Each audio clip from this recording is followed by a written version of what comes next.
E aí, aqui é Rodrigo começando mais um episódio do Cultbook, mais um episódio que eu vou falar de mitologia grega. Um assunto que, aliás, me surpreendeu muito positivamente, porque eu descobri que, além de eu gostar, tem muita gente que vem aqui ao canal e também gosta. Inclusive, se você tiver afim, você pode olhar os vídeos que eu fiz da Antígona, do Édipo Rei, de Medeia, que são vídeos que as pessoas têm elogiado bastante. Bem, mas voltando ao assunto do vídeo de hoje, eu vou falar de uma história que está nesse livro aqui, Mitologia, da Edith Hamilton, e é a história de Cupido e Psique. E para contar essa história, que é a que eu vou me basear aqui no vídeo, a Hamilton usou a versão feita por Apuleio, um poeta latino do século II da nossa era. A história de Cupido e Psique é uma verdadeira história de amor, que tem todos os ingredientes que mexem com a gente nessas histórias e também algumas lições que a gente pode encontrar nas entrelinhas. E embora seja mitologia grega, essa história lembra muito o conto de fadas tradicional. Tem uma princesa que precisa passar por várias provações para conseguir alcançar o seu objetivo, que é viver em paz com o seu amor. Bom, vamos lá no início. Tudo começa com 3 filhas de um rei, sendo que a mais jovem é também a mais bela, e é a nossa querida Psique. Psique não era bonita, ela era bonita pra caramba. A sua beleza podia ser comparada com a das mais belas deusas. Psique era de uma beleza imortal. As pessoas se encantavam tanto com a beleza de Psique que ela começou a ser cultuada como se fosse de fato uma deusa imortal. E enquanto as pessoas faziam todas as espécies de honrarias para ela, começaram a se esquecer de fazer oferendas, de cultuar outras deuses. E claro que toda essa atenção que a Psique recebia começou a incomodar as deusas que ficaram esquecidas, principalmente Afrodite, a deusa da beleza, ou Vênus, na palavra latina. Vênus aparece aqui encarnando o ciúme, um elemento que não pode faltar numa verdadeira história de amor. Mas a gente não pode esquecer que muitas vezes o ciúme acaba empurrando almas gêmeas que às vezes nem se conhece.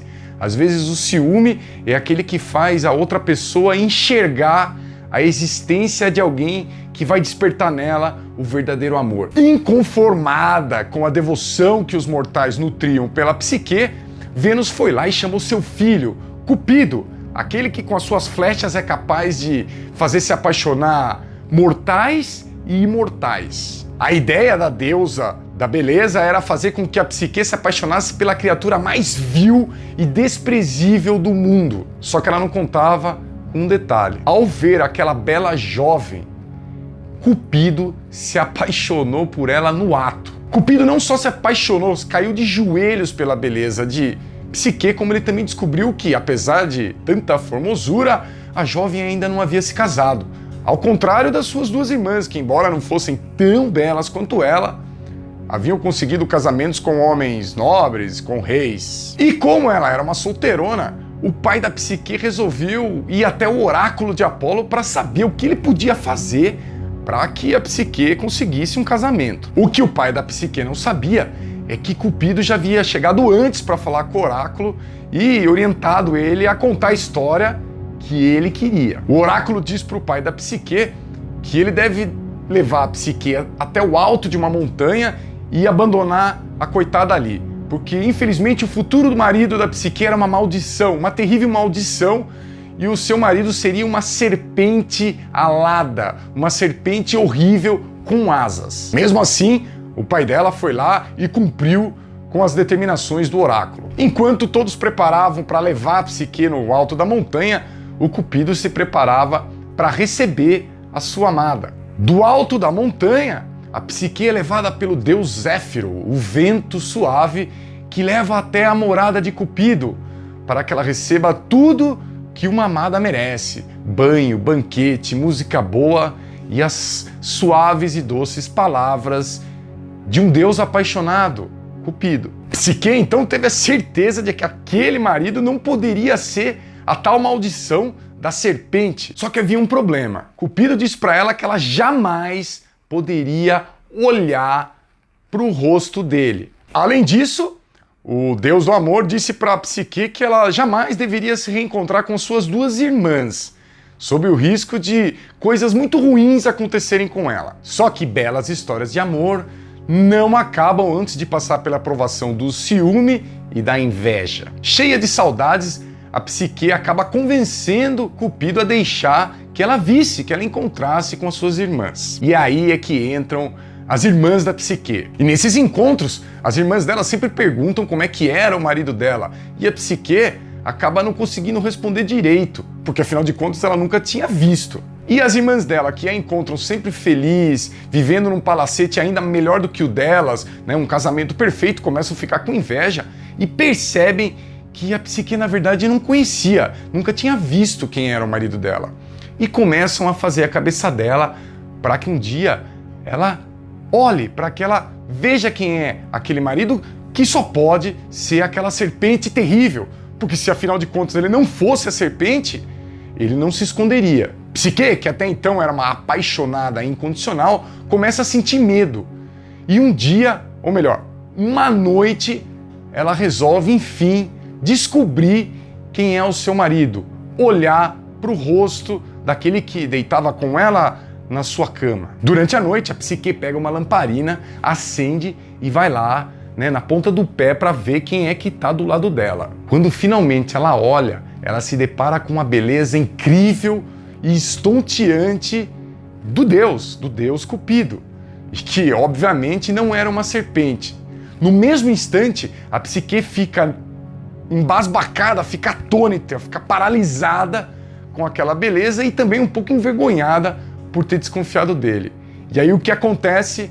Ela deixa cair o óleo da lamparina no ombro do Cupido. Cupido acorda assustado, com dor no ombro, reconhece Psique com a lamparina e diz que o amor não pode viver onde não há confiança e vai embora. Psique fica desesperada com a sua atitude, se arrepende profundamente e decide que a única coisa que ela pode fazer para reverter isso tudo é encontrar a mãe do Cupido, a Vênus. E ela vai lá falar com Afrodite, né, com a Vênus, para se oferecer para ser a sua serva. E a Vênus, que estava ainda mais furiosa, porque além do filho ter se apaixonado pela Psique, ela ainda queimou o Cupido, aceita a oferta da Psique, mas oferece a ela tarefas que ela deveria cumprir para provar o seu valor. Tarefas que a Vênus tinha certeza que eram irrealizáveis. A primeira dessas tarefas era separar um monte de sementes que a Vênus jogou ali para a Psique em apenas um dia.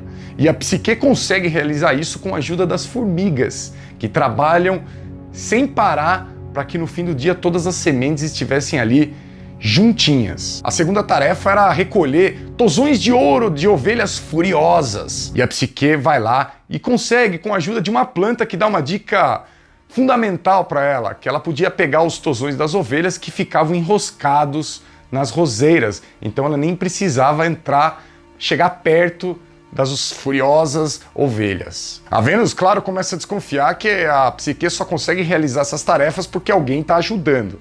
E pede uma mais difícil, que é fazer com que ela vá buscar as águas negras do rio Estige. Ao chegar nesse lugar, Psique percebe que só conseguiria encher um frasco com aquelas águas se ela pudesse voar. Até que uma águia vem e, com o bico, enche o frasco de água e traz de volta para Psique. A essa altura, a Vênus está ainda mais furiosa e resolve apelar. Ela manda a pobre da Psique ir até o reino dos mortos, o Hades, ir lá com uma caixa para pegar um pouco da beleza de Proserpina. Mas como vocês já devem ter imaginado, a Psique desce lá e acaba sendo ajudada e consegue voltar do Hades com a tal caixa com a beleza de Proserpina. Só que a Psique, cansada, extenuada de tantas tarefas, sabe que ela não está muito bonita e acaba, digamos, sendo seduzida para olhar, para abrir a caixa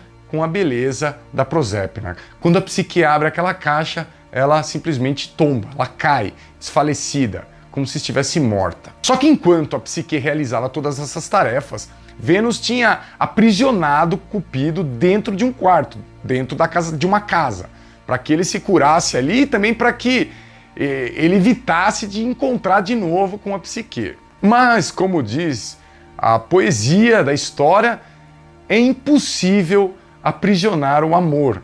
E Cupido, depois que se cura da queimadura do ombro, sai voando pela janela para encontrar sua amada.